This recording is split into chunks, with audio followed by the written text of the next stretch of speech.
या न्यूज बुलेटिनचे सहप्रायोजक आहेत गोकुळ. महापौर उपमहापौर निवडीनंतर स्वीकृतच्या 8 सदस्यांसह स्थायी परिवहन व महिला बालकल्याण समितीतील 37 सदस्यांची नियुक्ती करण्यासाठी 20 फेब्रुवारीला महापालिकेची सर्वसाधारण सभा बोलावली आहे. नूतन नगरसेवकांची पहिली सभा असून त्याच्या कार्यपत्रिकेवर सदस्य नियुक्तीसह 6 विषय आहेत. महापालिकेच्या निवडणूक निकालानंतर गेल्या आठवड्यात महापौर उपमहापौरांची निवड झाली.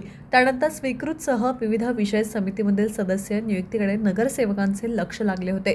त्यासाठी महापौरांच्या आदेशाने सभेची तारीख व कार्यपत्रिका निश्चित होणे गरजेचे आहे. त्याप्रमाणे आज महापौर रुपाराणी निकम यांनी सभेची कार्यपत्रिका निश्चित करून तारीखही ठरवली. 20 फेब्रुवारीला सकाळी 11 वाजता राजश्री छत्रपती शाहू सभागृहात सभा होणार आहे. मागील सभेचा वृत्तांत निश्चित करण्याबरोबरच सदस्यांची नियुक्तीचे तसेच प्रश्नोत्तर असे विषय आहेत.